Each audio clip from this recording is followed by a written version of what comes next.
Juste mettre. We are live. Nous sommes en live.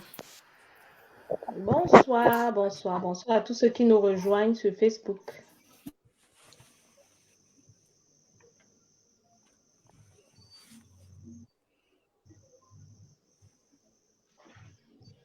J'entends les retardataires. Bonsoir, bonsoir. Bonsoir. Bonsoir. Bonsoir à tous qui nous rejoignent sur Facebook.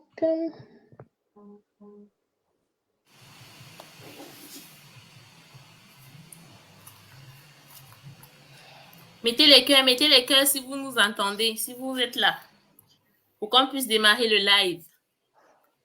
Écrivez en commentaire, faites-nous signe. Dites-nous de là où vous nous écoutez. Oui.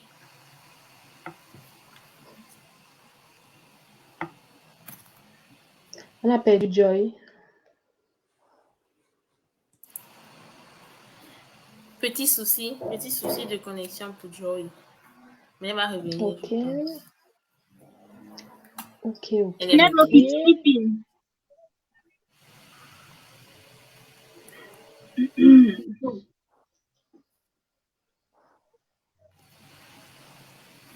Les cœurs. C'est en fonction des cœurs qu'on saura quand on doit démarrer. Où sont les stémeuses et les stémeurs? Exactement. Il faut que la communauté soit présente.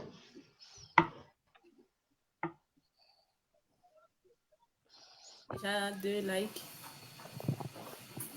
Fake Eve. Enfin, Dites-nous d'où vous nous écoutez. bonsoir. Et bienvenue bonsoir sur le à tous ceux live. qui se connectent. If you're welcome. Can you get us, Joy? Yes, I can get you. I'm sorry, my network is tripping. No problem, we'll manage.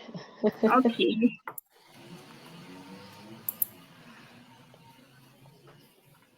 Il y a Pamela qui est là. Donc, Hello.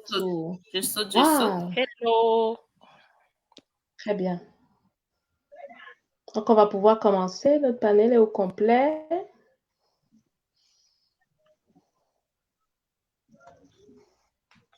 Ah, bonsoir. Bonsoir, Pamela.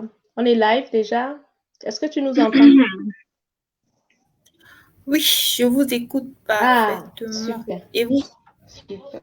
Oui, on t'entend très bien. Le panel est au complet. On va pouvoir démarrer. Bonsoir à toutes. Hello, everyone. Hello, ladies. I'll try to be bilingual tonight because our panel is bilingual. So on behalf of System in Africa and Girls Day 237, I'm very happy to welcome you to this debate. Merci à toutes d'avoir accepté cette invitation.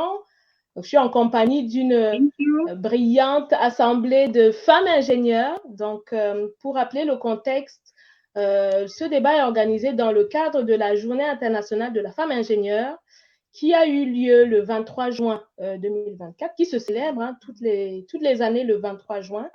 Donc, à cette occasion, les associations Girls Day 237 et System in Africa se sont associées pour organiser cette table ronde qui a pour objectif de mettre à l'honneur, de mettre en avant, de mettre en lumière des talents féminins, des femmes ingénieures, afin d'inspirer la jeune génération, de montrer qu'il y a des femmes qui sont dans différents domaines d'expertise, qui ont des belles carrières, qui lient les défis personnels, défis professionnels. Et l'idée aujourd'hui, c'est que chacune d'entre elles vous raconte et vous partage un peu son histoire. Donc, moi, je suis Jessica Daclo, je suis moi-même docteur ingénieur en sciences des matériaux et secrétaire générale de l'association System Africa. J'aurai le plaisir de modérer cet échange. Pour le dérouler, je vais faire un tour de table pour que chacune de nos panélistes puisse se présenter brièvement. Ensuite, je passerai la parole aux fondatrices des deux associations, donc System in Africa et Girls Day 237. Et suite à cet intermède, on rentrera dans le vif du sujet dans l'objectif de découvrir le parcours de chacune de nos panélistes. Donc, Josiane, je te passe la parole. Merci d'avoir accepté l'invitation. Et est-ce que tu peux te présenter brièvement? Quelques minutes. Oui, bon, moi c'est Josiane Tiedjou. Je suis ingénieure en biotechnologie et j'ai d'abord étudié la biochimie avant.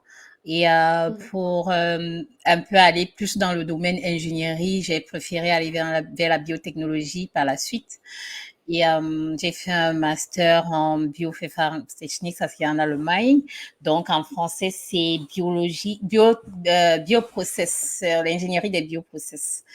Et donc maintenant, je travaille toujours dans ce domaine-là, dans l'écriture des recettes pour la production des médicaments. Très bien. Donc, merci pour cette brève introduction. Pareil, tout. On aura le temps de rentrer en détail pour en savoir un peu plus. Brenda, je te passe la parole. Ok, merci Jessica. Du coup, moi, c'est Brenda Buckmiss. Je suis ingénieure infrastructure et cybersécurité. Pour faire court sur mon parcours, façon très brève, je suis ingénieure de travaux Bac+3 en ingénierie des réseaux et télécommunications avec une spécialité en sécurité. Et actuellement, je me spécialise dans les domaines de la cybersécurité et de l'infrastructure avec les technologies modernes, telles que en gros, c'est un peu ce que je fais. Je vais Très bien. laisser prendre. On aura le temps de découvrir davantage. Merci. Pamela, est-ce que tu viens te présenter en quelques mots, s'il te plaît?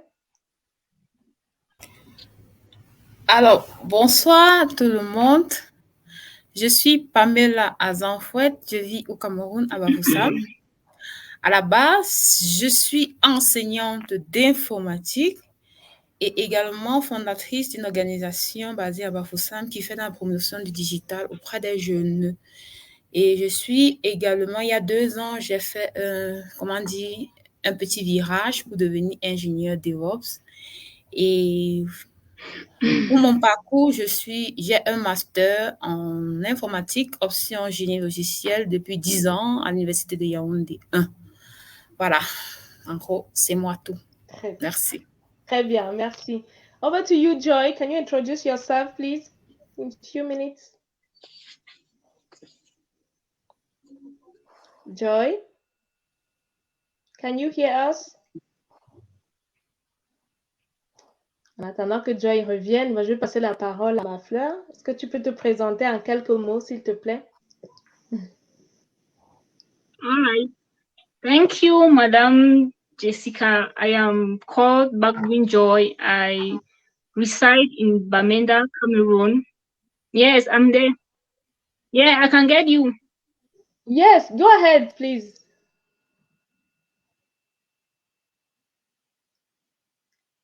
Les aléas du direct, hein?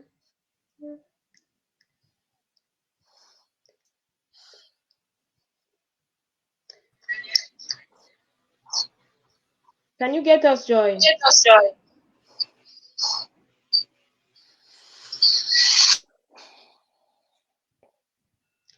Ok, bon, on va passer à ma fleur, hein, excuse-moi. On revient à toi le temps que Joy revienne, s'il te plaît. D'accord, c'est vrai que moi j'ai des problèmes de réseau, je ne sais pas pourquoi vous dites. Donc, je suis docteur Loga Jeanne. Ma fleur, c'est juste un substitut que je me suis donné. Très beau. Je suis docteur en EAT. EAT, c'est électronique, électrotechnique, automatique et télécom. Option informatique industrielle et automatique. Donc, je fais spécialement dans la science de la commande numérique, c'est-à-dire tout ce qui est logiciel, applicatif aux industriels génie électrique pour commander en fait. Donc, c'est ma spécialité là-bas. C'est vrai, j'ai aussi fait un peu dans ce que Madame Bokmis a fait. J'ai un master professionnel en cybersécurité également. Mais je n'exerce pas ça. Je l'ai endormi un peu pour me concentrer plus dans ce qui me passionne beaucoup, qui est l'électrotechnique commandée à travers des sites de numérique.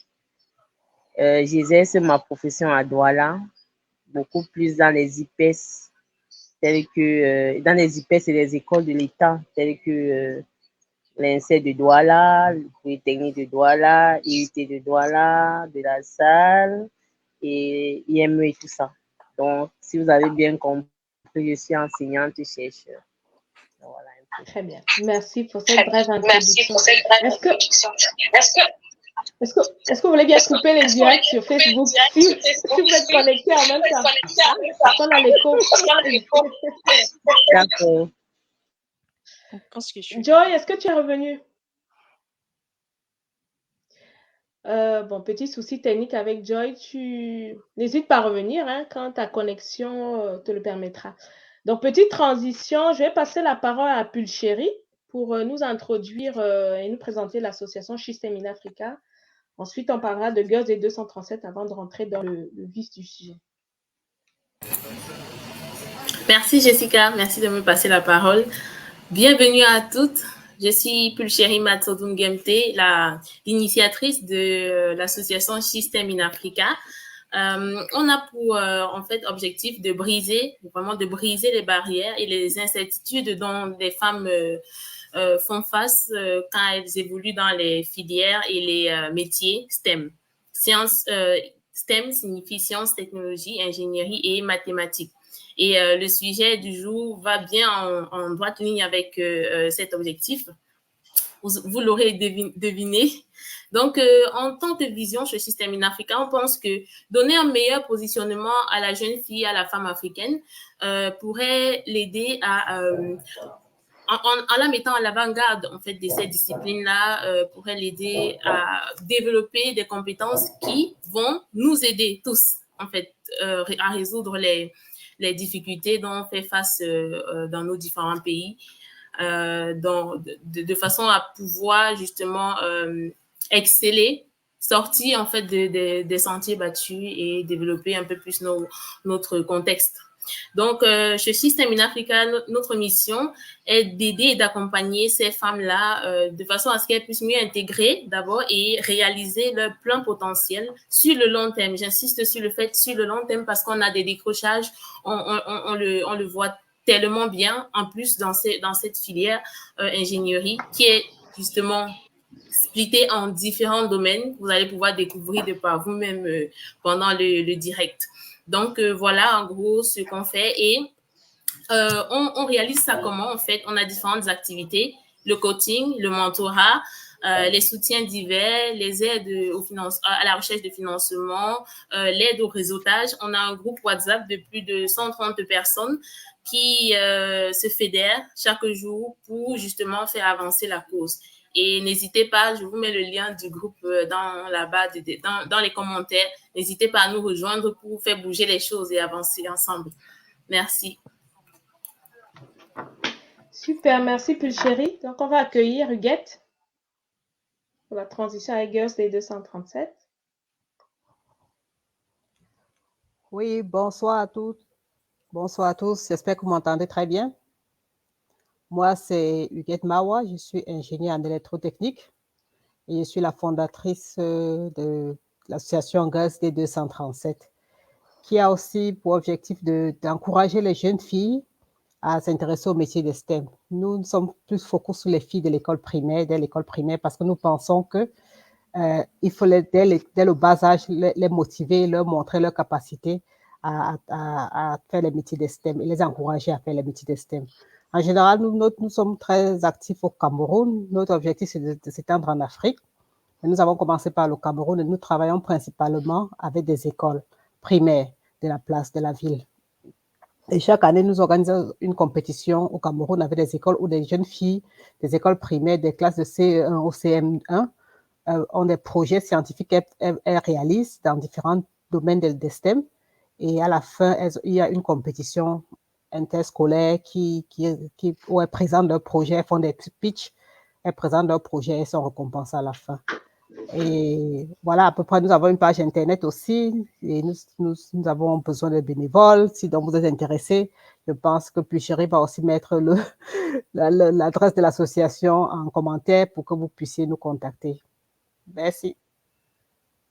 Merci Huguette. Donc, vous l'aurez compris, hein, les deux associations sont sur des terrains très similaires, l'une œuvrant à la base dans les primaires et puis la seconde plus sur des profils universitaires et dans les carrières. L'objectif, c'est vraiment de susciter quelque chose à travers des rôles modèles, comme aujourd'hui, hein, l'objectif de ce débat, on va dire, oui, c'est un énième débat, mais il manque tellement de rôles modèles dans ce type de discipline et sur le terrain, on le voit.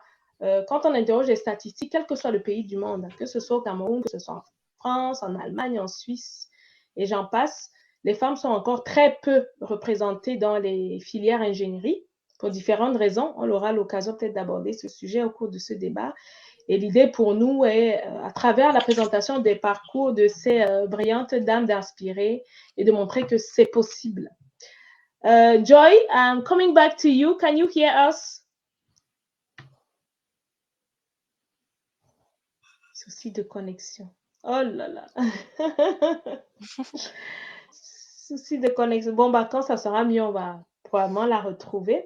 Donc, je vais passer la parole à Brenda. Pour commencer, on va parler un peu des différents parcours. Can you hear us, Joy? Yes, I can get you. I'm going back to Joy, please, Brenda. Excuse me. Please, can you introduce yourself? Okay, let me quickly do it. I'm called Joy Bagbuin. I reside in Bamenda, Cameroon. And I am a fresh graduate from the University of Bamenda. I studied geology in the undergraduate, and I just recently defended my master's in mining and mineral engineering. So I think I'm a newbie who is struggling to get into the professional world.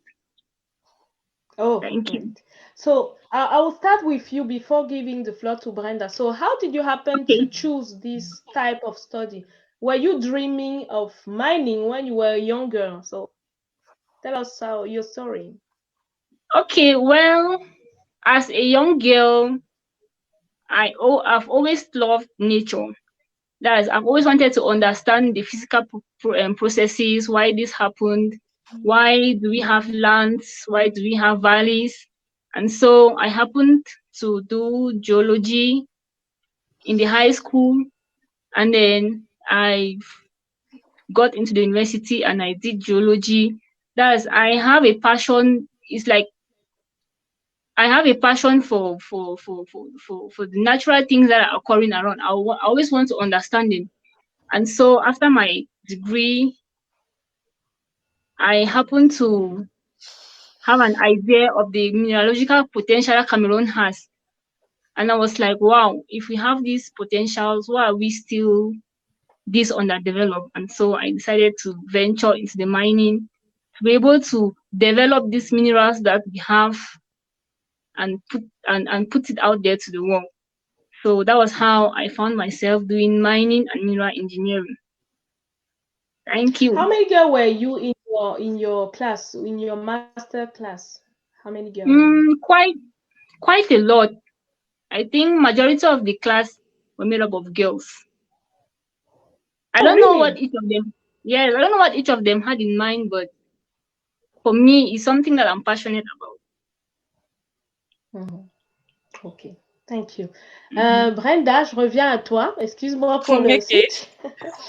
On va parler, je parlais des parcours. Comment tu te retrouves dans ce type de spécialité? Tu as dit que tu étais ingénieur de travaux télécom, tu fais de l'infrastructure, de la cybersécurité. Voilà. Est-ce que petit, tu rêvais de ce type de spécialité et comment tu te retrouves dans ce métier aujourd'hui? Même pas. Alors, toute petite, j'aspirais à être médecin. Donc, j'ai fait des études scientifiques, mathématiques et sciences de la vie durant tout mon cursus scolaire. Et ma volonté, c'était de pouvoir réaliser mon rêve d'être la petite médecine, la petite docteure de la famille. Mais quand j'ai eu mon baccalauréat, en 2018, je me rappelle plus trop, j'ai décidé de faire ce concours de médecine justement pour réaliser ma passion. Et malheureusement, j'ai pas eu ce concours à la dernière minute. Donc, j'ai été réorientée cette fois-ci dans les métiers de l'informatique.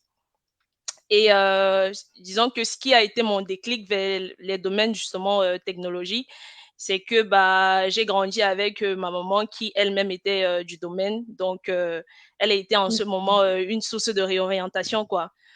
Donc, j'ai commencé mon initiation dans les domaines des télécommunications. J'ai commencé par un BTS en télécommunications. J'ai fait quasiment 2 mois. Et j'ai eu une très mauvaise expérience dans le domaine lors d'un exercice très pratique. Je pense que quand je suis sortie de là, j'ai dit je peux pas faire les télécommunications parce que c'est extrêmement technique et vraiment ça demande beaucoup, beaucoup, beaucoup du travail. J'ai dit je vais changer et on m'a réorienté cette fois-ci vers les métiers du réseau et de la sécurité parce que moi, mon souci, c'était le côté trop technique des télécommunications que j'aimais pas. Et voilà, on m'a réorienté vers le réseau et la sécurité qui est beaucoup plus, on va dire, il y a de la technicité, mais aussi de l'interaction un peu humaine. Donc, c'est comme ça que je me retrouve en filière réseau et sécurité. J'ai fait un BTS et par la suite, j'ai continué en licence en administration système et sécurité réseau. Et après, j'ai décidé de me spécialiser cette fois-ci avec un double diplôme. Un premier diplôme axé sur l'ingénierie de la cybersécurité et infrastructure et un deuxième diplôme axé sur le management opérationnel, quoi. Donc, c'est comme ça que je me retrouve en gros dans l'informatique jusqu'aujourd'hui. C'est devenu une passion. Mais ça n'a jamais été ça dès le départ, quoi. Comme quoi, hein, on peut changer de voie et voilà, c'est pas exactement, j'ai trouvé mon compte. Donc, d'un profil télécom à un autre profil télécom, je viens vers toi, ma fleur. J'aime bien ton surnom, comme tu dis, que tu t'es attribué. Est-ce que tu nous entends? Comment tu te retrouves à faire de l'électronique, de télécom, de l'automatisme? Raconte-nous un peu ce qui t'a conduit là.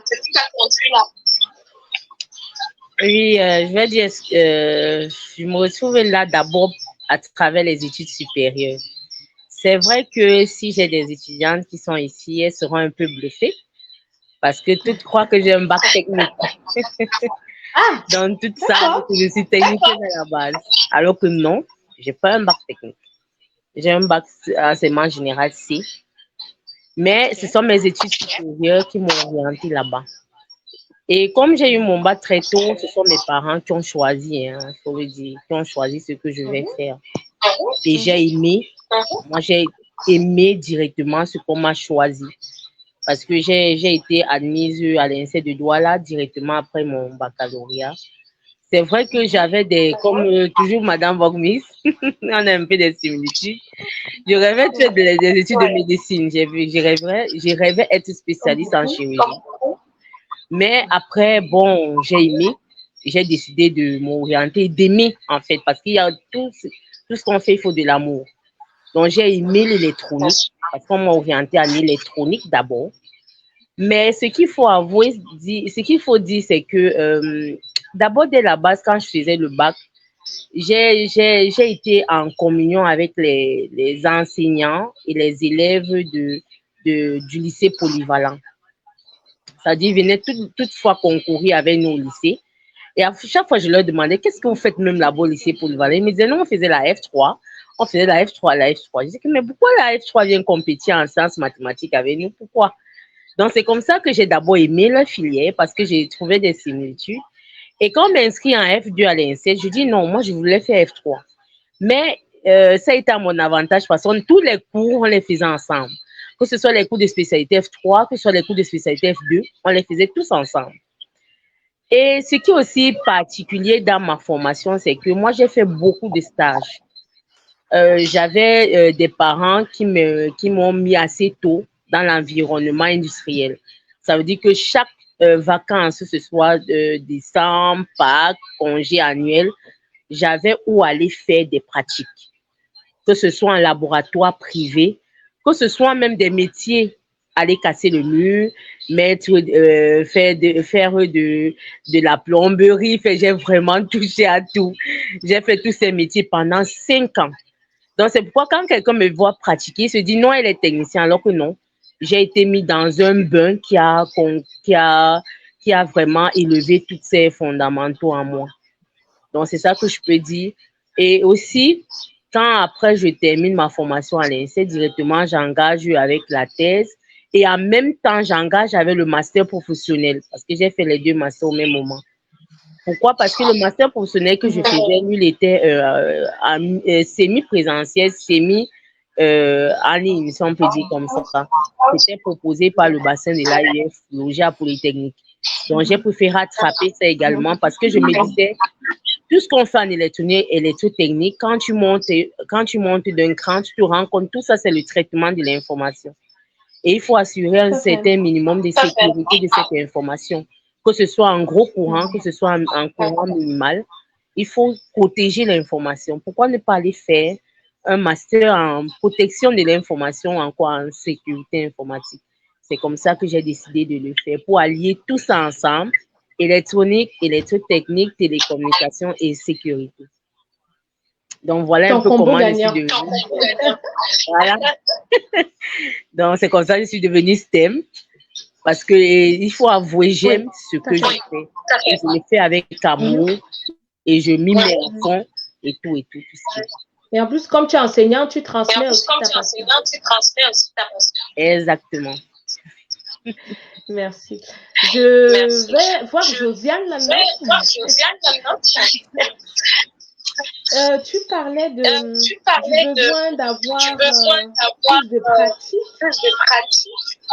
Il y a l'écho. Ma fleur, est-ce que tu peux couper ton micro, s'il te plaît?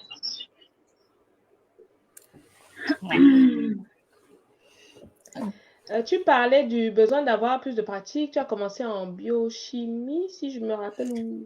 Ouais. Corrige-moi si je me Effectivement. trompe. Tu as évolué vers le bioprocess. Est-ce que la transition dans ton parcours, dans ta formation a été assez lisse ou évidente? Qu'est-ce qui t'a motivé? Et comment tu t'es donné les moyens du coup dans ta formation? À la base, je voulais aussi bel et bien faire médecine, mais je n'avais jamais. C'est un rêve.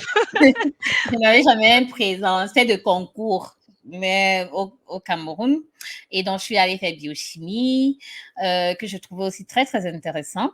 Parce que, bon, entre les biochimies et ce que j'avais fait en terminale, il n'y avait pas trop de différence, c'était une continuité.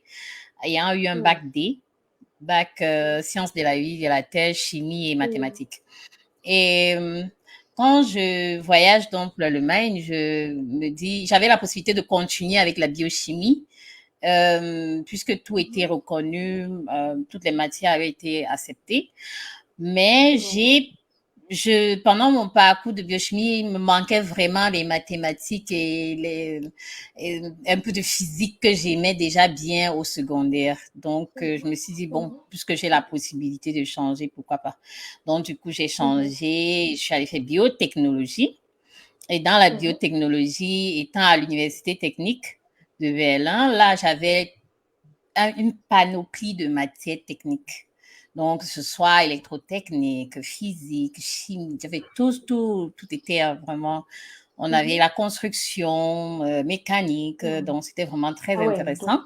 Et donc, ça me donnait un très grand champ d'action. Donc, je pouvais aller facilement dans l'agroalimentaire, comme je pouvais aussi facilement aller dans la mécanique des appareils de laboratoire. Je pouvais aller facilement de la génétique aux statistiques, donc vraiment j'ai eu toutes les possibilités.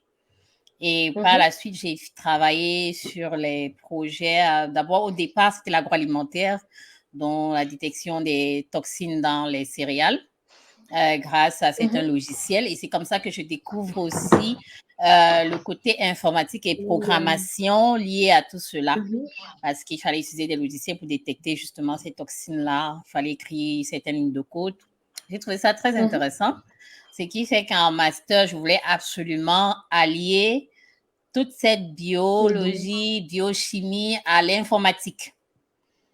Et donc, je suis allée dans le sens des bioprocess, donc qui consiste à manipuler les bioréacteurs, hein, que ce soit les bioréacteurs pour produire des médicaments ou que ce soit les bioréacteurs pour produire des boissons ou bien les bioréacteurs dans le sens justement de l'agroalimentaire.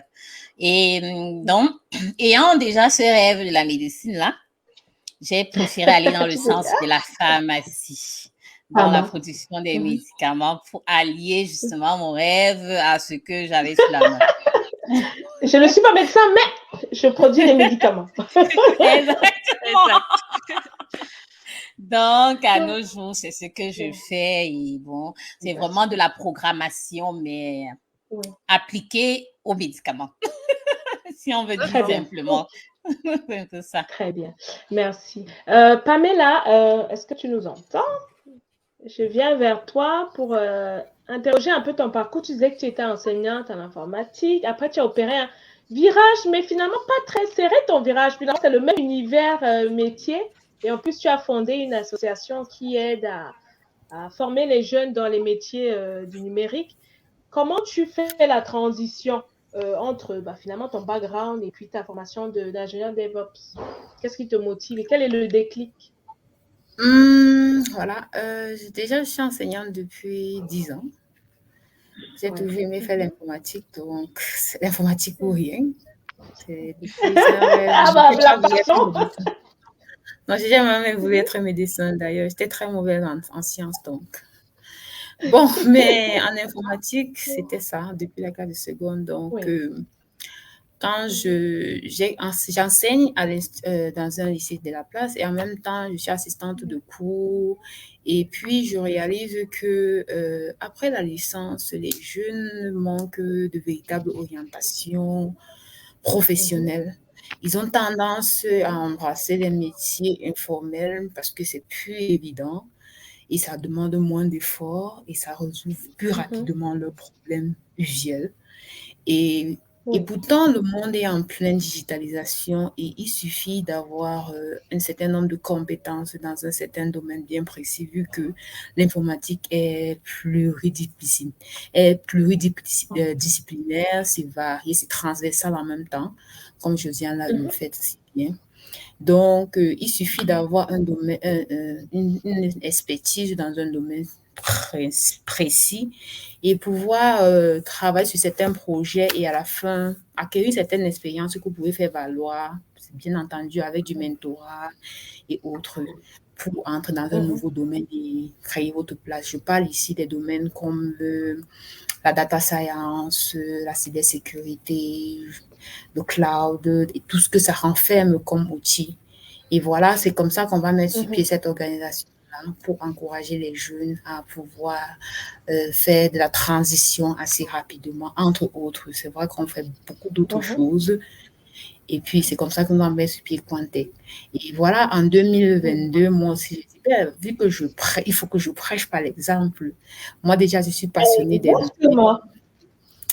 Je suis passionnée des données, j'aime tout ce qui traite des systèmes de recommandation, l'analyse des données, l'interprétation des données, machine learning et autres. Et voilà, cette nouvelle tendance qui aujourd'hui, tout le monde qui se digitalise, on va vers le cloud et je dis voilà, je vais prendre cet exemple-là pour montrer aux jeunes que voilà, vous pouvez le faire, pour montrer spécialement aux femmes que vous pouvez aussi le faire, peu importe le domaine d'activité que vous faites actuellement, sur la base des certifications, dans un canal bien précis, bien assisté, bien orienté, vous pouvez atteindre de nouveaux objectifs. Et surtout que beaucoup de gens, comme tu l'as dit au départ, se disent, il y a des désistements, il y a beaucoup de personnes qui abandonnent en cours de route parce que ça demande quand même un peu de sacrifice. Et voilà, c'est comme ça qu'en 2022, je vais prendre des certificats, des nano-degrés sur Udacity et voilà, et avoir un premier travail en tant que DevOps ingénieur que j'exerce jusqu'à aujourd'hui. Voilà. Et l'enseignement, du coup, tu continues ou tu fais... Non, tu as mis de côté? Pour la petite histoire, mon papa est enseignant, donc vraiment, quand je voyais les galères, je dis, c'est épargne. Bon, mais à la fin, c'est quelque chose qui est devenu comme... C'était plus une vocation qu'une passion. Donc aujourd'hui, je ne me vois pas faire autrement que enseigner parce que cette façon de transformer les pensées et transmettre de la vision, vraiment, c'est ça qui me passionne dans la chose. Donc aujourd'hui, je suis toujours enseignante, mais ce que je le fais plus je fais plus l'enseignement comme un hobby. Ma véritable passion maintenant, c'est cette façon de transformer les pensées, les mindsets et de transmettre une nouvelle vision aux jeunes par rapport aux opportunités qu'ils peuvent rencontrer grâce à l'usage du digital et autres dans un premier temps. Et puis, cette nouvelle carrière que j'embrasse en tant qu'ingénieur DevOps. Super. On va faire une transition maintenant pour rentrer dans les challenges. Finalement, on est des femmes ingénieures tout autour de la table. L'idée, c'est dans nos parcours, dans notre vie de tous les jours, dans nos journées types. Quels sont les challenges, s'il y en a, ou alors les difficultés que vous rencontrez? Je vais commencer par Joy. In your daily life, as a young graduate, I don't know if you have found a job already or not. Not yet. You are in the process, right? So as a young graduate, what challenges do you encounter as a mining engineer? All right. The very first challenge is you hear a lot of people trying to discourage you that with what I'm studying, I'm not going to find a good job in Cameroon. I must go out of the country to get a good job. That's one of the highest things people would tell you. But I believe in myself, and I know that I'm definitely going to get a good job with all the trainings that I have. And then another challenge is experience, because in my field, we need a lot of experience, not only theoretical, but practical experience. We need a lot of field work. And that cannot happen if we don't have access to internships. Getting internships now is one of the major challenges, because we need, or let me say I need, or let me just say we need a lot of experience, and we can only do that through internships under companies. So getting internships it's so challenging. Very hard, challenging. Okay. Yes, it's so challenging. All right, I think those are the two main challenges we have. And then getting where we have our mineralogical deposits, those deposits are found in interior regions. So access to those deposits, that's another challenge. I remember which region, for example? Like in the south region, that's like in where we have iron ore. The deposits are far into the interior parts of the forest, and so getting access to those deposits to study or to collect samples is not easy. I remember when we went for internship and Mbalam, we had to trek for hours just to access those deposits and be able to collect samples and analyze them. So those are the major challenges we are facing. And then another challenge is in my region, for example, I am in the Northwest regions. Most of the deposits are not developed, so we don't even have access to them most at times. So those are the major challenges I for one, I have encountered or have gone through or have experienced. So I have another question. As a woman, as a young girl, do you feel like in this type of specialties, do you feel some difficulties comparing to men? Do you have some things that let me find my words. So you were saying that people are trying to discourage you. So is this specific to women in this type of specialty, or either men and women have the same difficulties? I think it's specific to women, because I had somebody tell me that I'm just a woman, one day I'm going to get married and all this training is going to go down the drain. And I felt so discouraged up to a point where I almost quit. It was as if I was wasting my time. But because of the passion, because I'm passionate about what I'm doing, I decided not to quit. So sometimes it's specific to women, and then people always think that mining and mineral engineering is for strong people, that women are weak I also heard somebody say, can you trek? Because there are times when we trek for long distances just to access a deposit. You hear somebody saying that, do you have the strength to trek? And then there was a time when we had to collect iron ore deposits. They were really just 5 kilograms of iron ore. It's not easy to carry. We had to carry from where we collected the samples back to the car, and it was quite challenging. So most of the time, people do some kind of comments, and yeah, driving towards women, like trying to suppress women or things like that. And sometimes it's very discouraging. You need to be, motivated in order to stay focused and try to pursue your objective. Yes. Exactly. Ok, merci Joy. So, Brenda, maintenant dans cet univers cybersécu, télécom, infrastructure dont tu parlais en tant que femme, est-ce que tu ressens le fait d'être femme, est-ce que c'est un avantage, est-ce que c'est un inconvénient, est-ce que c'est un sujet en fait dans ce type de spécialité? Disons que c'est un avantage et c'est un inconvénient.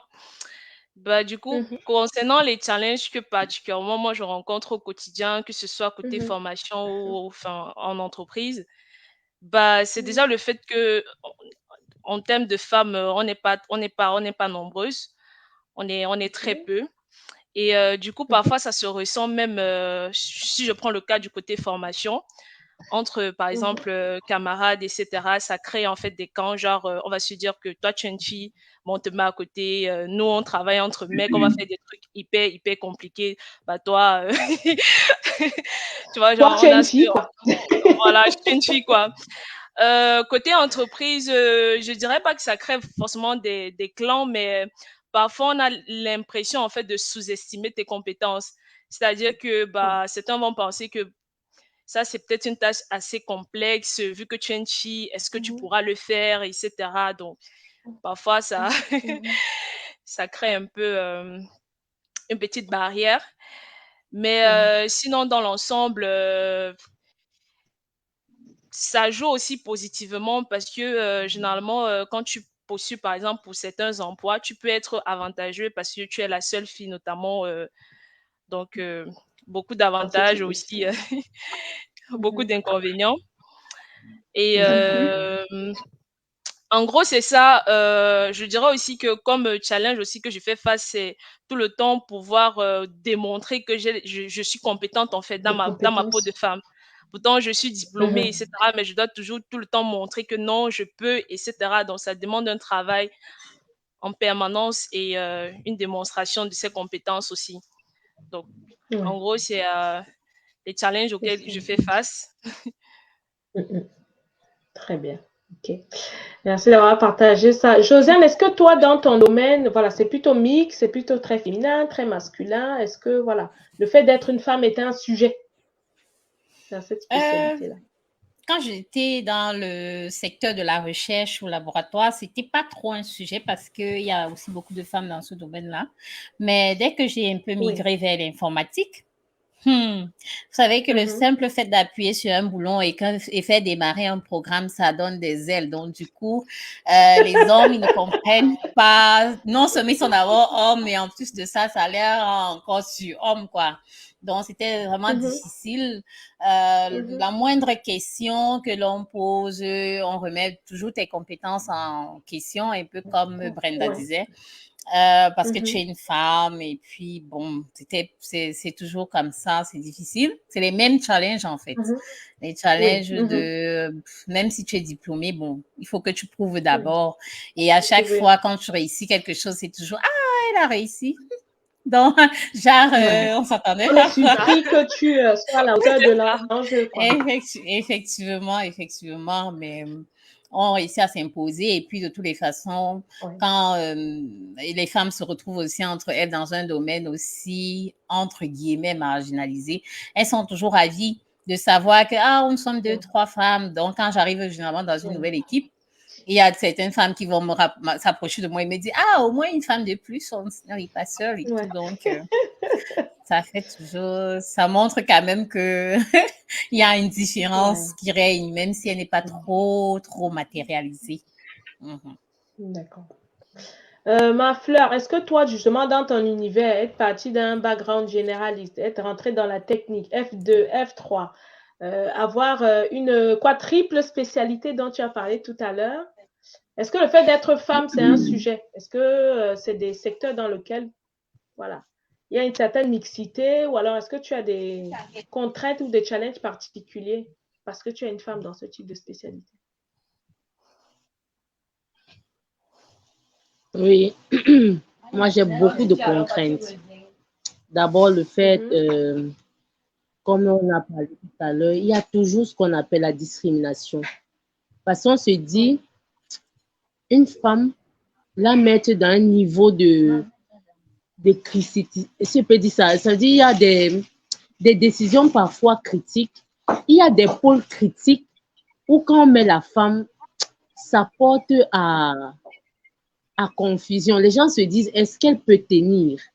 Est-ce qu'elle peut prendre une décision qui sera efficace? Ça veut dire qu'il y a toujours cette discrimination.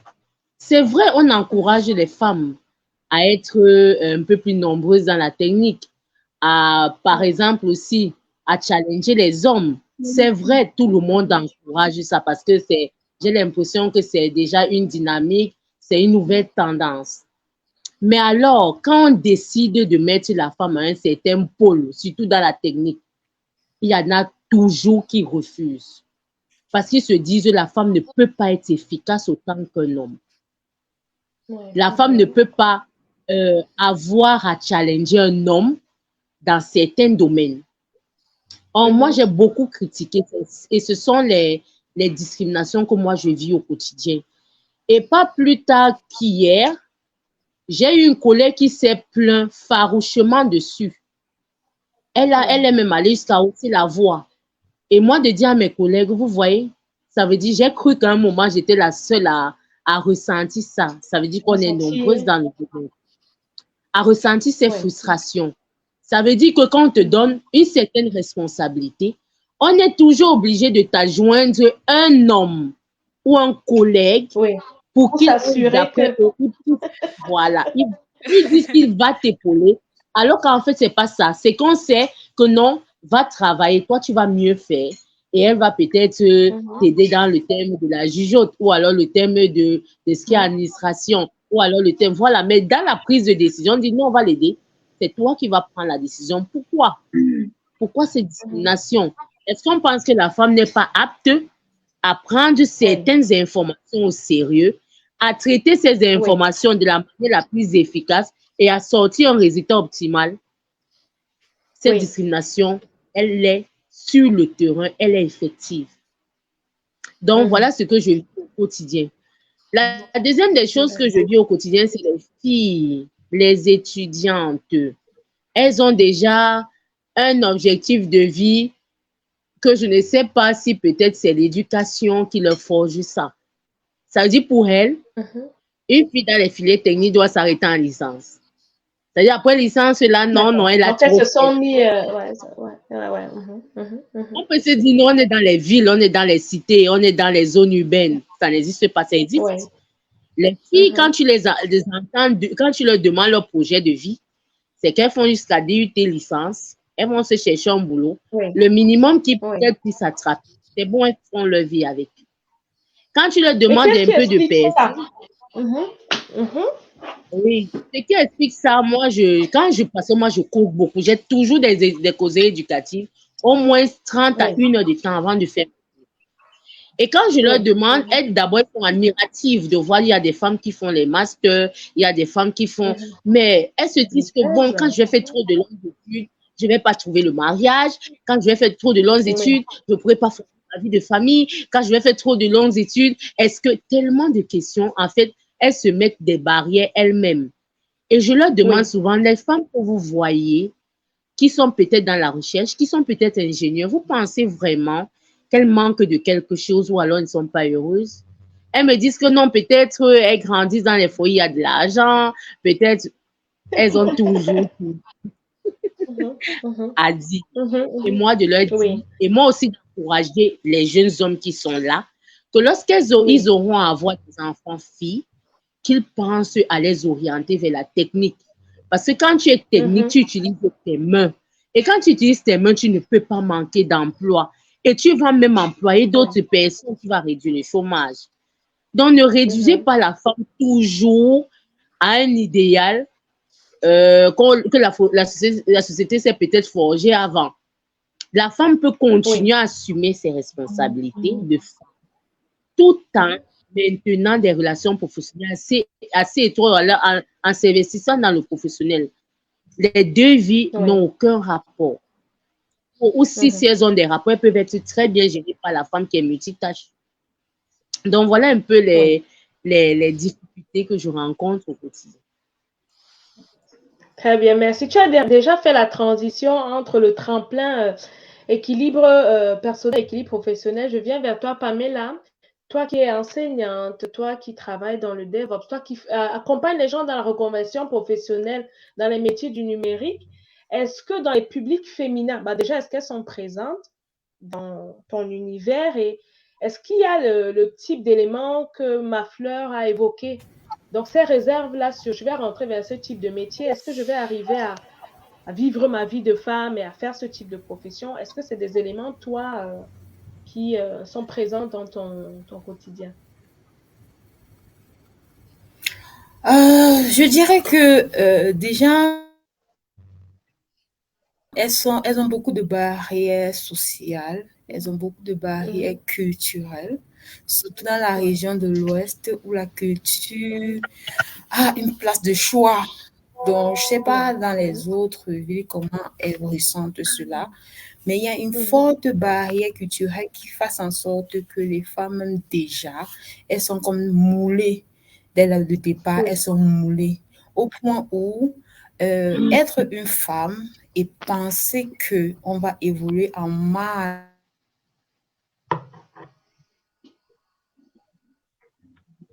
Petit souci de connexion. J'espère que ça revienne. C'est toujours au moment le plus intéressant que ça, que ça coupe. Attends quelques minutes. Est-ce que je fais une transition vers Joy en attendant que Pamela ne revienne? Ah, Pamela, est-ce que tu es là? Joy est partie. Alors? Oui, vas-y. Oui. Ah, désolée. Pas de souci. Ah, je dirais tantôt que je peux continuer? Oui, bien sûr. D'accord. Donc, du coup, être une femme et penser que on peut essayer d'évoluer différemment, autrement que ce que, par exemple, les parents ou ce que la société pense pour nous. Non, ça ne se fait pas. C'est très, très, très difficile. Du coup, les femmes ont besoin des modèles. Les femmes, elles ont besoin de mentors. Elles ont besoin d'être, comment on dit, je ne vais pas dire, au départ, je faisais comme je tapais, quoi. Mais il faut plutôt les chouchouter. Il faut leur dire, vas-y, tu peux le faire. Voilà, les telle encourager. Voilà. Toujours être en train de dire que voilà, si tu penses que tu peux faire quelque chose, sache que c'est possible de le faire.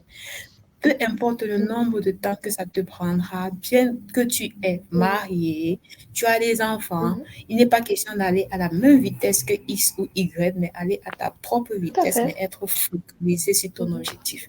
Et c'est comme ça que petit à petit, on les amène à quitter d'un certain point vers un autre. Et puis, bon, la magie opère quand ils décident de prendre des initiatives tout seuls. Et puis, ça fait.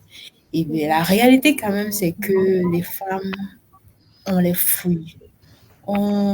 Elles sont peu présentes, Elles sont très peu présentes à cause déjà de ces barrières socio-culturelles, mais aussi, je dirais, aussi à cause du fait comme on a tous ici, déjà, elles se sous-estiment, mais déjà aussi, on les sous-estime, c'est-à-dire on ne les prend pas au sérieux quelquefois. Ce qui fait en sorte que quand elles se sous-estiment et qu'en plus la société vient naître pour elles là-dedans, elles disent, bon, je vais même atteindre déjà le master, c'est bon. Alors que elles ont des rêves, elles ont des passions qu'elles pourraient bien exprimer et vivre, et pourtant elles se limitent au strict minimum, ce qui est vraiment dommage. Il y a un humoriste que j'aime bien qui, je l'ai écouté une fois, il a dit une phrase qui va faire rigoler. Il me dit, il disait, si tu veux faire quelque chose et que tu te demandes est-ce que c'est possible, si une personne a réussi à le faire, ne te pose plus la question, c'est possible. Donc maintenant, il faut que toi, tu trouves ton moyen pour y arriver. Mais voilà, tu as déjà répondu à cette question-là. Si une personne a réussi, c'est que c'est possible. Donc maintenant, comment j'y arrive? C'est là toute la question. Mais avec beaucoup de motivation, comme tu disais, il faut qu'on trouve le moyen de travailler sur ces barrières socioculturelles. Expliquer aux gens qu'on n'est pas dans l'opposition. L'objectif, quand on fait même ce type d'échange, ce n'est pas d'opposer les hommes contre les femmes, non. C'est main dans la main qu'on va avancer. Parce qu'on a besoin les uns des autres, de toute façon. Et on prend souvent des exemples dans la conception, dans l'innovation. On dit, si on veut concevoir un produit pour un public large, si j'ai une équipe constituée uniquement d'hommes, ils auront des angles morts par rapport aux attentes des femmes. Et pareil, si je prends une équipe uniquement de femmes, il y aura des angles morts. Pareil. Par contre, si l'équipe est mixte, la probabilité justement de balayer des aspects visibles par les uns et les autres est plus grande. Donc, la probabilité que le produit fasse consensus, elle est plus grande aussi. Normalement, l'objectif derrière tous ces échanges qu'on a à travers la mise en lumière des profils féminins comme les vôtres aussi, c'est de dire c'est possible. Donc, si une personne a fait, c'est que c'est possible. Elles existent. On ne veut pas opposer l'homme et la femme. Voilà. L'objectif, c'est d'accompagner chacun à atteindre son plein potentiel. Et dans beaucoup d'histoires de femmes qui s'épanouissent aussi dans leur carrière, moi, de ce que j'ai remarqué, parce que j'ai eu à faire un certain nombre d'interviews de profils très seniors dans différents métiers industriels, majoritairement, ce qui ressort beaucoup, c'est le rôle du conjoint, du rôle de la personne qui partage la vie de cette personne. Même si on est pilote de la manœuvre, le rôle des personnes et du conjoint est souvent capital dans la vitesse à laquelle on peut atteindre l'objectif. Bon, on a la dose de motivation qu'il faut, on va l'atteindre, mais en fonction de l'entourage, du conjoint et tout ce qui peut graviter autour, on peut atteindre plus ou moins vite. Mais il faut rester focus, comme tu disais aussi, Pamela, comme vous avez tout partagé, rester focus sur son objectif, savoir que la motivation, personne ne peut l'avoir à votre place. Ah bah ça, pour le coup, personne ne peut avoir la motivation à votre place et vous êtes maîtresse des manœuvres, c'est à vous de vous dire, je vais atteindre cet objectif, je vais me donner les moyens d'y arriver, je vais m'appuyer sur tout ce que j'ai comme réseau, ça peut être des associations, ça peut être justement une reconversion professionnelle dans les différentes structures qu'on peut avoir, à Bafoussam et que sais-je encore. Voilà, tous les rôles modèles qu'on met en avant, l'idée, c'est vraiment de stimuler la jeune génération surtout, hein, parce que tout ce qu'on fait, c'est vraiment pour que les personnes qui nous regardent puissent avoir un déclic, puissent se dire c'est possible et nous aussi, on peut y arriver. I'm coming back to you, Joy. You were saying that people are in your way, in your mining engineer life, people are trying to discourage you. People are saying that, you're a woman. If you get married, how will you manage to do that? So what do you say to yourself? How do you motivate yourself in finding this optimal balance between your personal life and your professional life? All right. What I often say to myself is I can do anything.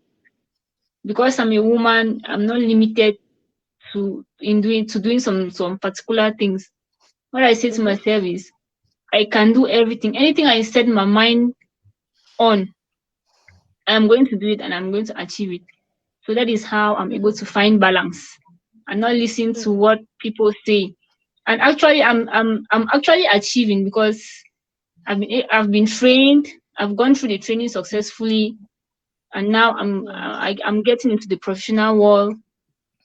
Even though it's kind of difficult, but I'm doing it. That is how I'm able to find balance. Great. Donc, on a balayé un peu les préjugés, les différents éléments un peu que les gens partagent pour décourager beaucoup plus, hein, mais de tout ce que vous avez pu dire, ce qui ressort un peu, c'est qu'il faut rester focus, il faut définir ses objectifs et se donner les moyens surtout. Donc, si vous aviez un conseil ou une recette magique, on va faire le tour de table, pour justement encourager ces jeunes filles qui se posent la question, qui n'arrivent pas à passer le cap, qui se disent, bon, j'arrive à la licence et puis c'est bon parce que je ne veux pas trouver un mari, parce que voilà, qui se posent 3 milliards de questions, ce serait quoi? Qu'est-ce que vous avez à leur dire pour les motiver? On va commencer par toi, Josiane.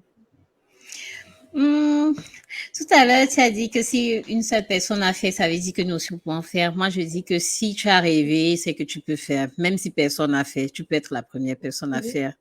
Donc, tu dois être extrêmement sûr de toi. Et aussi, comment passer le cap? Il faut absolument avoir un mentor. Ce n'est pas obligé d'être une star très connue. C'est pas obligé d'être aussi un ingénieur. C'est juste voir quelqu'un qui est persévérant et qui est très ambitieux, qui réalise ce qu'il veut réaliser. Donc, on peut s'inspirer de ce genre de parcours-là. Et aussi, je me dis que on a... Attends, je crois que j'ai oublié ce que je voulais dire parce qu'il y a eu un commentaire qui s'est affiché. Donc, je peux me relancer avec la question, s'il te plaît. Non, je disais si tu avais quelque chose à dire pour encourager toutes celles... Voilà. Donc, et surtout, il faut beaucoup, comme on a dit déjà, il faut avoir un réseau. Il faut avoir autour de soi les gens qui peuvent réaliser des choses. Et si tu es la personne la plus ambitieuse de ton réseau, il faut changer de réseau. Tout simplement. Parce que, oui, parce qu'il faut être tiré vers le haut. Il faut aller vers ce qu'on veut atteindre. Et sinon, à un moment, on est dans l'esprit d'un certain confort et on ne peut plus avancer. Et surtout, ne pas écouter ceux qui découragent. Parce qu'on a tendance à dire que oui, si tu fais des longues études, tu ne trouveras pas le mari. C'est que c'est pas ton mari, tout simplement. Parce que ton mari, il va te prendre tel que tu es avec tes rêves. Et c'est parce que tu as des rêves que tu es toi, en fait. Si tu n'as pas de rêves, c'est une vie qui n'a pas lieu d'être vécue, quoi. Et donc, pour moi, je pense que il faut se faire accompagner, il faut écouter, il faut être persévérante et surtout ne pas oublier ses rêves. C'est tout. Moi, je pense que les rêves, c'est la motivation. Beaucoup de motivation. Et de nos jours, on a tous les outils. On a YouTube, on a les coachs, on a des lives comme ceci. Il y a des lives, il y a des associations, justement. Étant femme, il faut aussi se rapprocher. Même quand tu arrives en entreprise, tu vois une femme qui est peut-être chef de projet ou bien chef d'équipe. Essaye de lui écrire, de parler avec elle, de voir aussi les challenges auxquels elle fait face. Certainement, vous avez les mêmes challenges et elle a su juste de trouver la formule magique pour traverser ces challenges-là.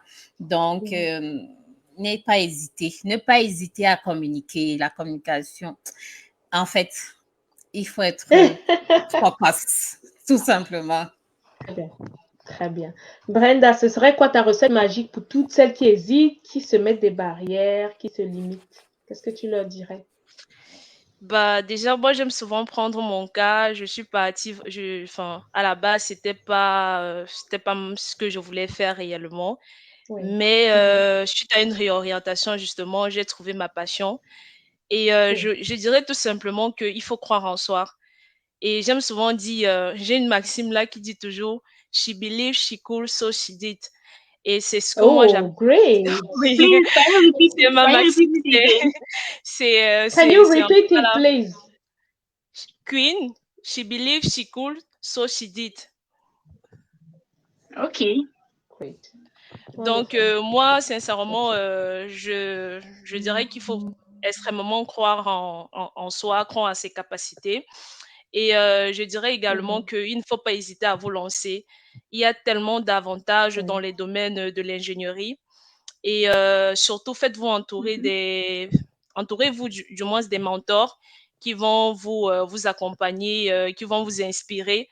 Ce que moi, je fais au quotidien, j'ai extrêmement de mentors qui m'accompagnent, qui définissent mon plan de carrière et sincèrement, ça me motive. Et je dirais que bah, il faut également vous former parce que c'est vrai qu'on a on a ce problème de stéréotype. On doit tout le temps montrer qu'on est capable et Prouver. voilà, prouver. Donc il faut extrêmement vous former. C'est pas aussi le jeu, ça demande beaucoup de formation, beaucoup de volonté personnelle Ouais. à vouloir tout le temps apprendre, puisque ce sont des domaines qui évoluent tellement vite. Donc, du coup, il faut que vous soyez prêt psychologiquement. Et par rapport à la vie personnelle, je dirais que bah, c'est vrai que être une femme dans l'ingénierie, ça demande extrêmement du temps, mais en étant organisée, oui, vous pouvez justement joindre les deux bouts. Et aussi, si vous avez des conjoints qui sont compréhensifs, n'hésitez pas à leur en parler, du moins ceux qui puissent être souples dans la façon par laquelle vous gérez vos relations au quotidien. Donc, en gros, c'est ça. L'ingénierie a tellement d'avantages. C'est le domaine de l'heure, quoi. C'est le futur, quoi. Donc, lancez-vous. C'est faisable. C'est faisable. Très bien.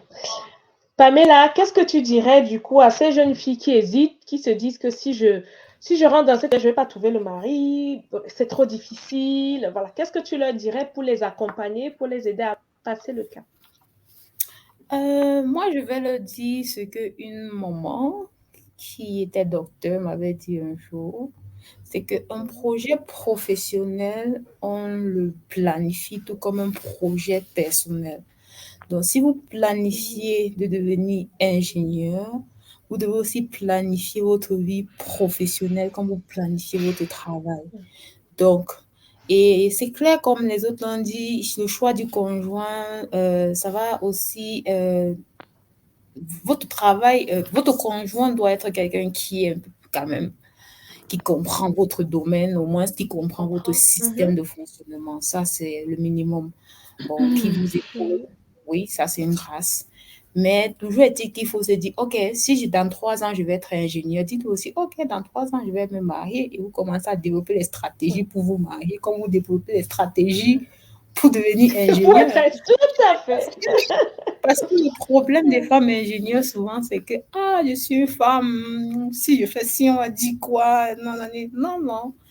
Quand tu développes des stratégies pour le travail, là, développe aussi des stratégies dans d'autres domaines et pour briser aussi le stéréotype qui fait croire que si on est ingénieur, gars, on ne peut pas être sexy, on ne peut pas être... Si tu te sens femme sexy et tout, ça ne t'empêche pas d'avoir aussi un cerveau sexy. Donc, l'un n'exclut pas l'autre. Que les gens cessent de croire que si je suis ingénieur, ça veut dire que quelque part, je dois être une femme brouillon ou bien je dois être... Oui, parfois, on s'en fout un peu, mais des fois, on aime être bien dans sa peau. On aime aussi se sentir bien. Et puis, bon, les deux, ce n'est pas des choses opposées, selon moi. Donc, il faut aussi bien planifier sa vie personnelle comme on planifie sa vie professionnelle. Faire des plans, écrire ses plans, écrire ses objectifs, écrire ses projets et développer des stratégies pour les atteindre. C'est aussi simple que ça. Super. Ma Fleur, qu'est-ce que tu dirais à toutes tes étudiants qui se disent le master, là, c'est bon, je ne peux pas continuer parce que je ne vais pas trouver de mari. Comment on fait pour avoir plus de femmes ingénieures? Qu'est-ce que tu leur dirais pour les motiver? Comme je le dis toujours, je crois Madame Pamela a tout dit. Hein. Si elles veulent un rôle modèle, elles l'ont devant elles. Tout à fait. Plusieurs même. Voilà. Je ne suis pas la seule, il y en a plein dans toutes les filières. Elles sont là, elles sont représentées. Elles font des choses, elles voient avec les yeux. Elles sont passionnées. Elles ont toute une vie de famille. Elles ont tellement de modèles qui sont passés devant elles. Donc, tout ce que je leur dis seulement également, c'est que derrière tous les grands scientifiques qui ont leur nom gravé dans la culture de la science, derrière se trouvent des femmes. Et des femmes qui sont aussi cultivées que ces hommes-là. Il y en a également ces femmes qui ont leur nom inscrit également dans la littérature scientifique. Est-ce à dire qu'elles étaient des destinées? Non. Simplement, elles ont voulu, elles se sont fixées des objectifs intermédiaires et à la fin, elles ont réalisé leur rêve. Donc, c'est pas que tu es destiné à être une grande scientifique ou à être un grand constructeur de bateaux ou à être un grand technicien laborantin. Non. C'est simplement que tu décides de l'être, tu te formes, tu deviens compétent parce que moi, j'insiste toujours sur ça. Il faut avoir les bonnes Tout à fait, la pratiques, il compétence. faut avoir la technique et toujours ne pas oublier de ne pas exposer soi-même et les autres aux dangers, aux incidents. Quand tu es compétent, tu vas trouver ta voie.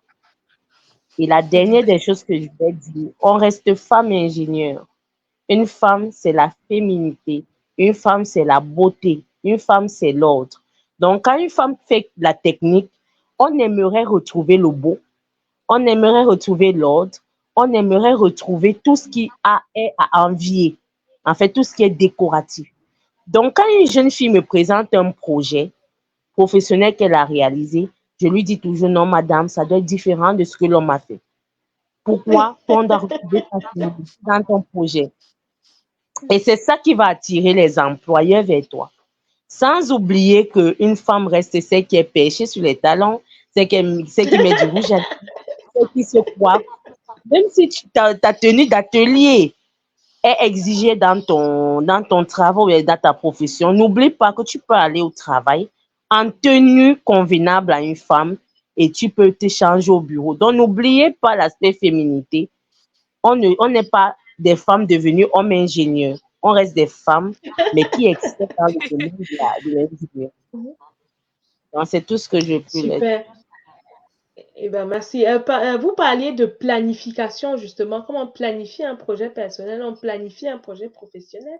Il faut trouver vraiment le bon moyen d'allier les deux. Et quand on parlait des barrières socio-culturelles, justement, que tu as évoqué, Pamela, il y a le côté souvent horloge biologique dont on parle souvent, la fille qui dit, je vais faire des longues études, est-ce que je vais me marier, est-ce que je pourrais avoir des enfants, etc., etc. La planification. On en revient à ça.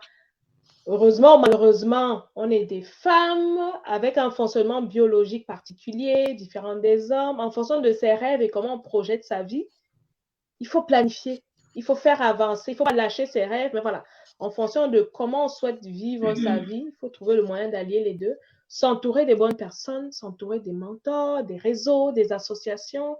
Il y en a énormément. Donc, n'hésitez pas à lever la main quand vous êtes en difficulté. Même si vous n'êtes pas en difficulté, levez la main pour voir ce qui existe autour de vous. Il y en a tellement.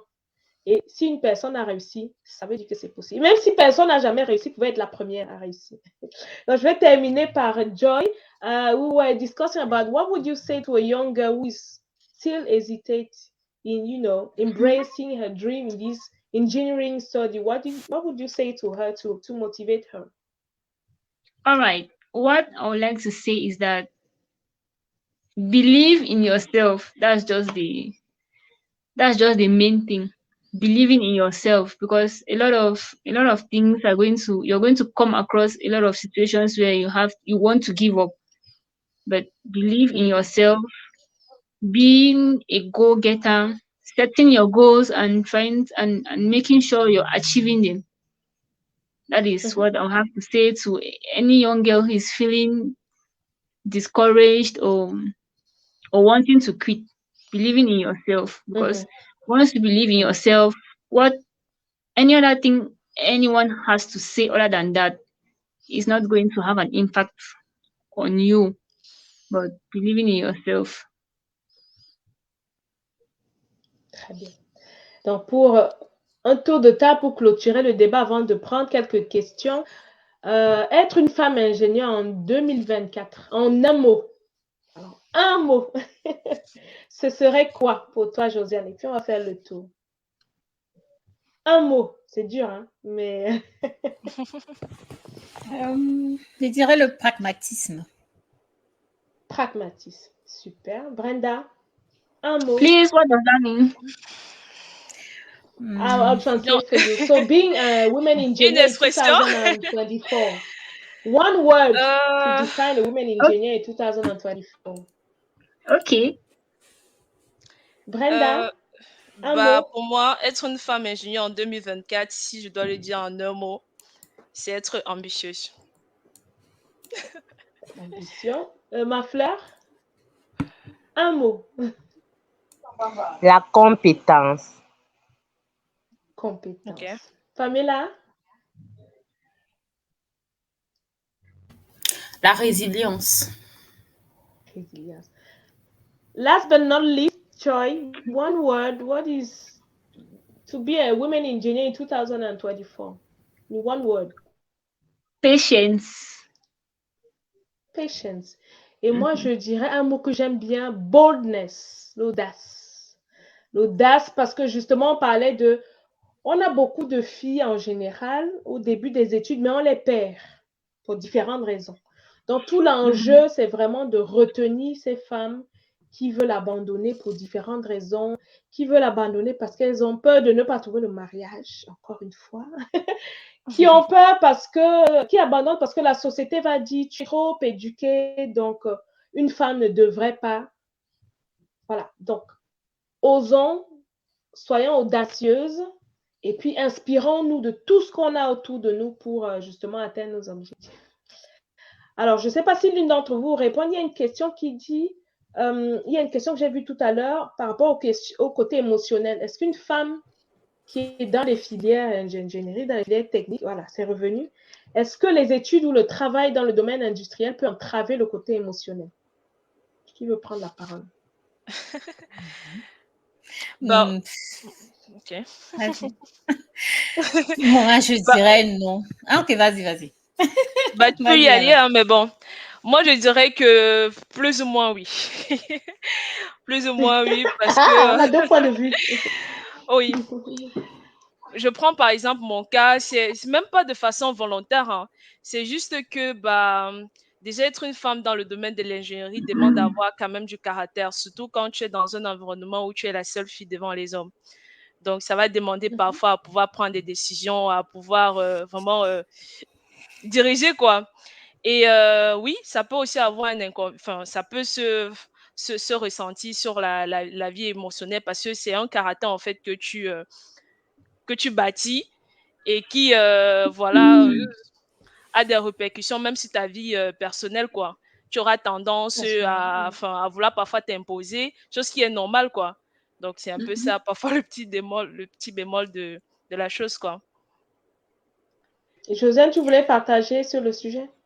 Moi, je dis non parce que le domaine industriel, c'est juste une casquette. Une fois qu'on a fini avec le travail, on enlève la casquette de femme de bureau, de cadre, je sais trop quoi, d'entreprise, d'ingénieur. On met la casquette de femme de maison, de maman. Et les émotions entrent en jeu. Ce sont des casquettes qui ne peuvent pas fonctionner sans émotion.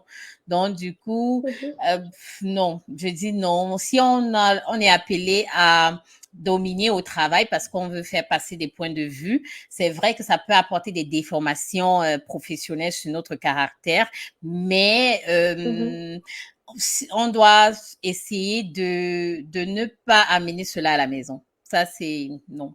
Bien dans la vie privée. Faut trouver ça demande un travail. Oui, ça demande justement un travail aussi personnel sur sa personne. Oui.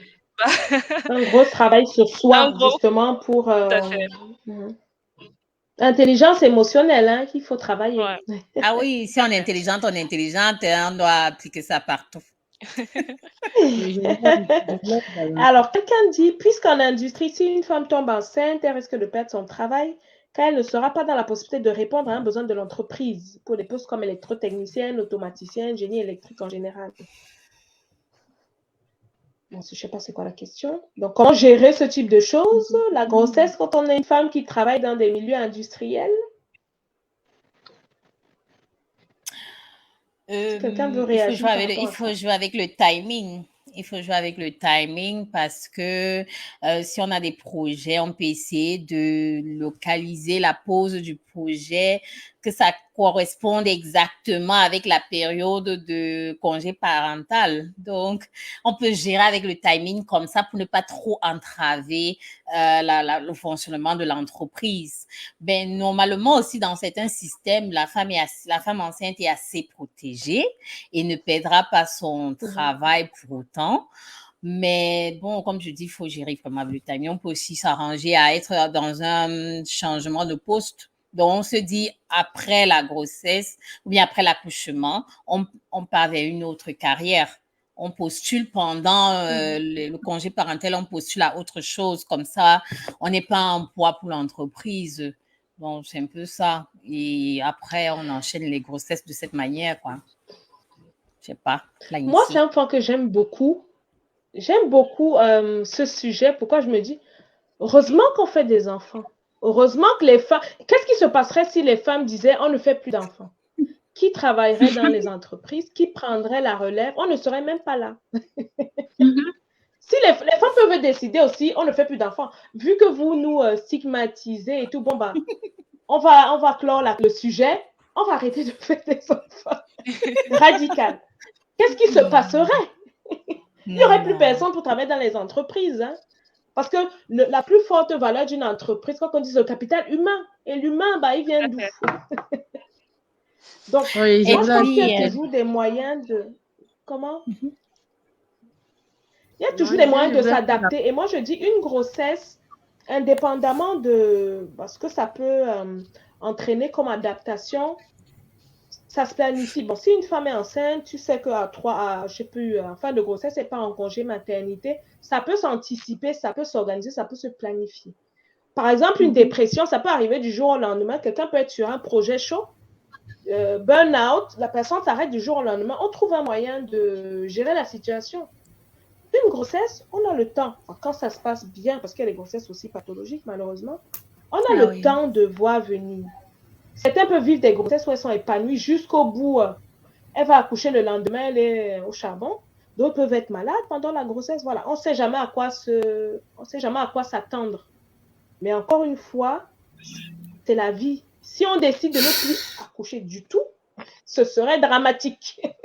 Donc, il faut que tout le monde se saisisse du sujet et se dise, OK, j'embauche une femme, c'est des situations de vie qui peuvent arriver, ça se planifie, ça s'organise, et je ne dois pas la stigmatiser parce qu'elle s'est absentée pour une grossesse. Donc, voilà, c'est tout un travail, quel que soit le type de société, on est confronté à ça, que ce soit en Europe, en Afrique, en Asie. Je pense que toutes les femmes, à un moment de leur carrière, justement, ont ce type de sujet. Et il faut que tout le monde se sente concerné. Parce que justement, il y a des femmes qui portent des grossesses, mais il y a des papas aussi. C'est pour ça que dans beaucoup d'entreprises, on commence à parler du congé, donner le congé paternité. Donner des congés plus longs, parce qu'ils sont des papas aussi. Il y a une question. Dans le système camerounais, est-ce que c'est respecté? Dans le système camerounais, est-ce que c'est respecté? Oui. Bon, je ne saurais pas commenter davantage, mais bon, je pense que même si les choses n'avancent pas vite, il faut que ce soit un sujet qui rentre dans les mentalités. Et il faudrait qu'on préserve cette capacité à donner la vie. Parce que le risque, si on stigmatise de plus en plus les femmes, quand elles sont enceintes, quand elles s'absentent pendant le congé maternité, le risque aussi, c'est que les femmes décident de ne plus faire d'enfants. Et qu'est-ce qu'on ferait?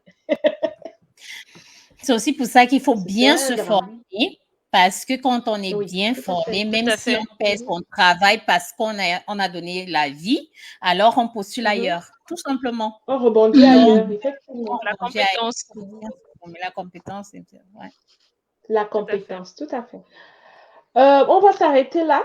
En tout cas, merci beaucoup pour ce moment d'échange riche en enseignements, riche en conseils. J'espère que toutes celles et tous ceux qui nous ont écoutés vont repartir avec des petites graines, des petites pistes pour leurs filles, pour leurs enfants, pour leurs sœurs, pour leurs mamans, etc. Voilà, l'objectif pour nous, encore une fois, quand on fait ce type de débat, c'est de mettre en avant des profils, dire qu'il y a des femmes qui ont des belles carrières, qui sont dans des métiers variés, différents. Aujourd'hui, on parle des femmes ingénieurs, mais voilà, on a différentes autres thématiques dans différents autres métiers. Mais l'objectif, c'est vraiment de montrer à la jeune génération qui est vraiment celle sur laquelle il faut vraiment mettre le regard, mais aussi celles qui sont déjà un peu plus accomplies, hein, parce que bon, on a différents niveaux sur lesquels on agit. Donc, n'hésitez pas à vous rapprocher de nous, des associations, de toutes les structures qui existent. Élargissez votre réseau pour justement atteindre votre plein potentiel et puis réaliser vos objectifs. Donc, merci à toutes d'être restées tout au long de cet échange. Et voilà. Je ne sais pas si vous avez un dernier mot pour clôturer. On fait un tour de table et puis on va s'arrêter là. On va commencer par Pamela. Un dernier mot pour conclure.